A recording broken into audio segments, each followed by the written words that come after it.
So when someone starts on naltrexone following the Sinclair method to cut back on drinking, what happens for many of us is over time we start to regain our control back over alcohol. Even if before we had a serious alcohol addiction and completely lacked control, through this treatment, most people will get to a place where they can become that normal moderate drinker. In my case, I was someone who really had a hard time stopping once I started. I would often drink till blackout, but after a while on this treatment protocol, I got to a point where I genuinely couldn't even finish 1 or 2 glasses of wine anymore. I just didn't want to drink more. So how is it that that's happening on this treatment protocol? So in order to understand how and why this happens, you have to understand the mechanism of action of how naltrexone is working inside the brain when you drink on the medication. And I'll try to explain it just really simply. So it's important to first understand that the reason that alcohol is addictive is because it floods our brain with feel-good hormones called endorphins and other pleasure hormones.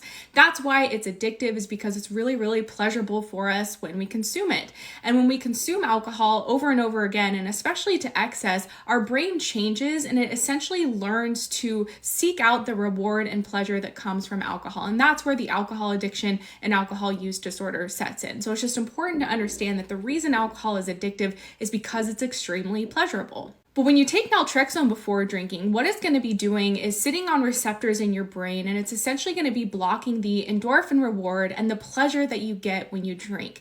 Now, this doesn't mean it makes drinking unpleasurable or that it makes it an unfun experience. In fact, many of us enjoy drinking more on the medication because we have control. I know for me, I loved that I could take naltrexone and feel protected and say, I'm going to go out for a couple of drinks, and I would have a couple of drinks.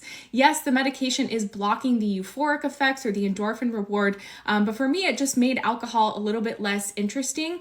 I found that over time, I wasn't chasing that buzz so much anymore. I would have a drink or two and just feel satisfied with that.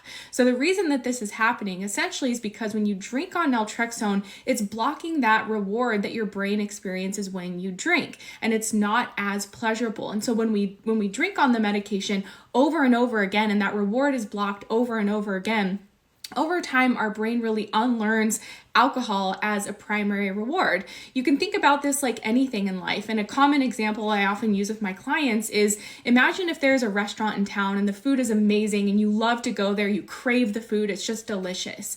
But imagine that it gets a new chef and you go back and the food just isn't as good. And you go back again and it's just not as good. What's going to happen over time is that your motivation and your desire to go to this restaurant is going to get less and less because it's not as good. It's not as enjoyable. You might go from time to time, but again, it's not as good as it used to be. So that's kind of what happens with naltrexone and the Sinclair method when you drink on the medication over a period of time. It needs time to work. It needs time to see these results. Sometimes people expect to see these changes overnight or even just in a couple weeks or a couple months. But we typically tell people to give this treatment a year just so they have realistic expectations for how long it takes.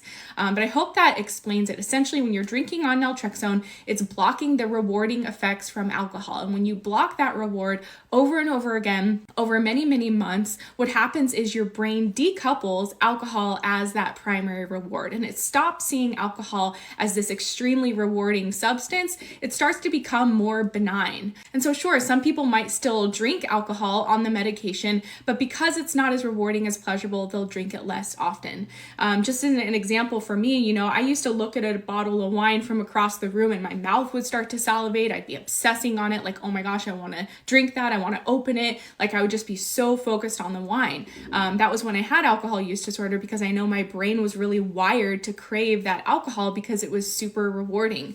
But over time with naltrexone, I would look at a bottle of wine and it would feel like a bottle of ketchup. Like, oh, there's a bottle of wine. Like, there's no huge endorphin reward in my brain from that anymore. And so my brain kind of decouples the wine or the alcohol from the rewarding experience. So hope that helps you understand a bit more. Thank you for the question.